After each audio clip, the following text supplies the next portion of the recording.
Du coup, on a Astan qui est étudiante en pharmacie en 5e année, qui fait sa thèse sur l'épilepsie. Donc du coup, voilà. C'est vrai, au bout de combien de temps on peut savoir quand le traitement est efficace? Je pense qu'il faut quelques temps quand même, quelques semaines, voire plus. Alors, la définition de la convulsion est un syndrome épileptique. Ça peut être une crise. D'accord, ouais. Donc la convulsion, oui, ça peut être une crise généralisée du coup, ouais. Mais c'est vrai que c'est aussi un syndrome, quoi.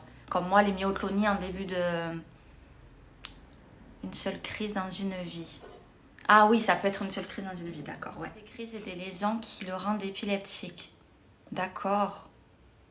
Donc, on a des lésions cérébrales. Moi, ça m'intéresse, ça. Est-ce que le fait de faire des crises, d'avoir des myoclonies, donc d'avoir des décharges électriques au niveau du cerveau, est-ce qu'à terme, ça peut provoquer des problèmes au cerveau? Par exemple, une démence plus tard, est-ce que il peut y avoir des conséquences? Moi, j'avais demandé ça à mon neurologue, on m'avait dit non. Moi, je trouve ça bizarre. Je trouve ça intéressant de savoir ce que font les crises d'épilepsie, ce que font les décharges électriques, ce que font les myoclonies. Ah, est-ce que le Keppra va avoir des effets, ouais, sur les organes, c'est ça, sur le rein. Tu peux en prendre sans problème, tu peux aussi préciser au pharmacien. Voilà, c'est ça qu'elle disait à Stan aussi. Le pharmacien a un rôle éducatif, etc., de prévention, d'explication et tout ça. Il faut vraiment les solliciter. Lorsque vous êtes épileptique, vous allez dans une pharmacie, peu importe pourquoi, il faut absolument le dire. Et ils sont censés être là pour nous aider. Il évalue s'il y a des interactions. D'accord. Alors ouais, les médicaments à éviter lorsqu'on est épileptique, ça c'est une question intéressante. Et je pense que ça dépend du traitement, pas de la molécule du traitement, pas vraiment de l'épilepsie. Après, je crois qu'il y a les huiles essentielles. Alors, il est bien éliminé avant cela. Ouais, s'il y a une insuffisance rénale. Ouais, mais du coup, il voulait savoir si... en gros, s'il y a des dégâts sur nos organes, le fait de prendre un traitement à vie. On va partir du principe que c'est à vie, vraiment, de prendre un médicament tous les jours de sa vie. Moi, j'ai demandé à ma neurologue, elle m'a dit non, mais c'est, enfin, franchement, je l'ai pas cru parce que on sait que le Doliprane, par exemple, c'est pas du tout bon pour le foie. Un traitement un peu lourd et épileptique. Enfin, moi, je pense que ça a des effets sur les organes, quoi. Tramadol à éviter. À vie, non, car il y a une durée d'élimination. D'accord. Pas de risque parce qu'il s'élimine, c'est ça? C'est bizarre quand même. Pourquoi du coup le Doliprane il a un effet alors il s'élimine pas par rapport au foie? Non, on peut parler de tout, Luna. Posez vos questions. Elle fait sa thèse sur l'épilepsie. Elle n'a pas forcément toutes les réponses, mais en tout cas voilà, elle est en 5e année de pharmacie. Vous pouvez y aller quoi. Vraiment, j'ai prévu ce live depuis plusieurs jours. Je crois depuis la semaine dernière pour vraiment fixer une date le dimanche. Comme ça, il y a plus de monde. Une heure assez correcte pour que vraiment tout le monde puisse poser. Vous pensez que d'être trop sur les écrans? Moi, je pense que les écrans, ça dépend si on est photosensible. Après, c'est jamais trop bon, hein, de toute façon. On devrait mettre des lunettes, on devrait, voilà. Doliprane est-il bon? On me dit que c'est pas bon, mais... Je savais pas ce que ça voulait dire. Non, épilepsie, c'est une maladie neurologique. Épileptogène, mais ça dépend des images. Anti-inflammatoire ou certains antibiotiques, attention. Alors, est-ce qu'il y a un... Moi, j'ai lu un truc avec le kétoprophène, soi-disant que ce serait pas du tout bon. Est-ce que tu peux nous dire, Astan, du coup? Parce que j'ai même pas trouvé sur Internet. Ouais. La phase de récupération au niveau temps. Ouais, je sais pas. Ça dépend des gens, non? La récupération, normalement, c'est pas très long. Ouais, ça dépend, je pense. Kétoprophène est anti-inflammateur. Il va interagir. D'accord. Parce que moi, j'en prends quand je me coince le dos. J'ai des problèmes de dos. Et quand je me coince, j'en prends. Et je savais pas du tout. Elle vient de faire une crise sans convulsion. Ah, c'est toi qui étais avec elle. Elle a été inconsciente 25 minutes. C'est beaucoup quand même. Elle n'a pas convulsé. Anti-inflammatoire à distance du traitement. D'accord, ok. Tramadol à éviter, ouais. Ok, elle a eu des spasmes, mais après elle est tombée du coup. Plus rien. C'est vrai que c'est ouais, les trucs à éviter, les conseils que tu peux donner à Stan. Voilà, à distance du coucher. Ouais, je l'ai dit tout à l'heure parce qu'il y avait Martiflex qui demandait est-ce qu'il y a des aliments? Alors tu m'avais dit le pamplemousse, j'en ai parlé, j'ai même fait une vidéo là-dessus. Est-ce qu'il y a d'autres aliments qui peuvent être à éviter ou au contraire à prendre? J'ai entendu parler du régime cétogène pour les épileptiques. Est-ce que tu valides ou pas?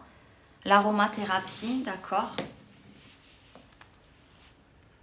Donc tout ce qui est huile essentielle et tout ça. Moi là j'en ai derrière par exemple dans mon truc là. D'ailleurs je sais plus quel j'ai mis. Est-ce qu'il y a des huiles essentielles à éviter? Je sais plus ce que j'ai mis. Arbre à thé je crois que j'ai mis. Après moi je suis bien stabilisée et tout. Alors ça m'a jamais rien fait. Hein. Alors régime cétogène. Très intéressant au niveau de la réduction des crises. Vous voyez j'en ai parlé de ça. Alors du coup ça consiste en quoi? Moi j'ai lu que il fallait diminuer le sucre je crois. Et plus de lipides, oui, parce que le stress est un gros facteur de crise. Donc là, il vous faut trouver des choses, mais ça dépend de chacun. Coucou Nicolas, on est avec Astan, du coup la pharmacienne. Moi je dis la pharmacienne, c'est comme si tu étais pharmacienne Astan. La discussion, l'apaisement, l'angoisse est psychologique. Ouais, c'est très mental l'angoisse. Dans mon podcast, je vous en parle, n'hésitez pas à écouter mes épisodes de podcast. Pour tout ça, après il faut trouver votre truc à vous pour vous détendre, si c'est lire, écrire, dessiner, si c'est sortir, si c'est vous reposer, si c'est vraiment votre truc à vous, tout ce qui est méditation, yoga, sport, vraiment il faut trouver votre truc quoi pour ça. Plantes naturelles. Oui, après ce sera des compléments alimentaires, juste à voir si c'est compatible avec l'épilepsie. Je me permets de répondre, mais ça vous pouvez demander en pharmacie. Je sais que je prends du griffonia parfois. J'ai jamais eu de soucis, mais honnêtement, je crois pas que ce soit... J'avais regardé, mais il me semble pas que ce soit contre-indiqué. Est-ce que tu peux valider ça, le griffonia à Stan? Est-ce que tu connais? Donc, ok, régime cétogène, on réduit le sucre. Hein, donc déjà pour moi, moi avec le sucre que je mange. Et plus de lipides, donc. Moi, je me demande quand même comment les traitements, ils agissent sur le cerveau et sur... Enfin, comment mon Keppra peut m'enlever totalement mes myoclonies, mes absences. Ça, c'est vraiment très... C'est juste pour mon info personnelle, mais ça m'intéresse comment ça fonctionne en fait. Moi, avec la dépakine, j'avais pris 10 kilos. Mais je sais plus en combien de temps. On va prendre du gras, hein, mais il vaut mieux prendre du gras et ne pas faire de crise. Les oméga 3, non, je pense qu'elle n'a pas répondu. N'hésite pas à remettre ta question. Alors, à Stan, il y avait Khalid qui demandait pour les oméga 3. C'est ça, d'en prendre plus. Merci de partager. Les traitements agissent en diminuant l'excitation. Ok, ça, je sais pas ce que ça veut dire. Kappa-ergique. J'avoue, j'ai pas regardé sur internet, mais j'attendais que tu sois là pour en parler. Peut-on prendre des plants naturels pour le stress? Moi, je prends du griffonia. Est-ce que, Astan, tu connais et est-ce que c'est déconseillé? Ça aide vraiment à diminuer le stress. En tout cas, enfin, moi, ça m'aidait à dormir quand je n'arrivais pas à dormir une période. Oléagineux, très bon lipide. Super. Merci pour les réponses. Est-ce que les crises répétitives peuvent faire un déficit des membres supérieurs? Ouais, je sais pas. Il faut mettre un traitement en place, ouais, je pense. Hein. Même 3 crises, il faut mettre un traitement. Il faut voir un neurologue, là. Sous Keppra 3000. T'as beaucoup, hein, de perles. Ah ouais. N'hésite pas à lui expliquer. Enfin, après, bon, c'est plus la neurologue qui va, je pense. Il faut voir un suivi, là, mais 3000 grammes, il faut voir combien de crises, combien de myoclonies par jour. C'est beaucoup, ouais, c'est beaucoup et elle n'est pas stable. Ouais, le sommeil, c'est important. Pas stressé et tout, mais 3000. 3000, s'il y a toujours des spasmes, des myoclonies, des absences et qu'il y a toujours des crises, il faut voir une autre chose. C'est que c'est pas le bon traitement, je pense. De mémoire depuis quelques temps.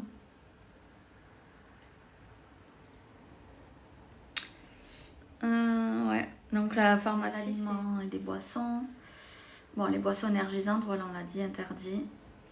Après, Astan, ouais, si tu as des questions par rapport à ta thèse, ça, au bout de combien de temps il faut se laisser la chance de tester un traitement?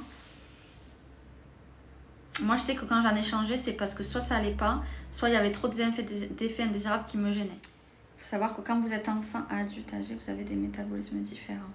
Ouais, donc en fait, moi par exemple, qui l'ai eu à l'adolescence, ça peut évoluer en vieillissant. Progestérone est anticonvulsive. Alors là, j'en apprends une. Ça veut dire qu'il faudrait prendre plus de progestérone alors. Autrement. En fait, il faudrait avoir plus de progestérone que d'oestrogène, du coup. Est-ce que du coup, ça peut vouloir dire que par exemple, nous les épileptiques, on n'est pas bien dosé à ce niveau-là? Est-ce que ça peut être ça? Une histoire d'hormones simplement en fait? Parce que du coup, moi c'est vrai que j'ai eu à l'adolescence, à 17 ans. Hein. Est-ce que ça veut dire que j'ai plus d'oestrogène que de progestérone? Ouais, moi je la prends pas là. Je l'ai déjà pris mais je la prends pas. J'ai déjà pris un stérilet aux hormones moi. Après j'ai jamais fait de crise quand j'avais ça. C'est incroyable parce que on m'en a donné plusieurs. Je crois pas qu'ils aient fait attention à ça quoi.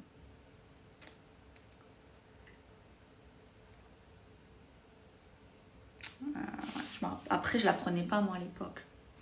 Quand j'ai commencé à être épileptique en tout cas. Ouais, du coup, la pilule du lendemain, il faut en prendre 2 et pas une.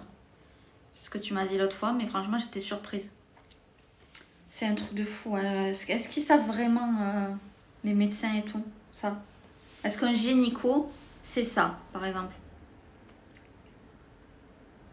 La pharmacie, on dit ça et qu'elle nous dit, ah ben non, c'est pas vrai, genre. Moi, j'ai déjà pris la pilule du lendemain, bon, pas souvent. Je crois 1 fois ou 2 fois dans ma vie, peut-être. Mais franchement, on m'en a jamais donné 2, ça c'est certain. Ça c'est certain.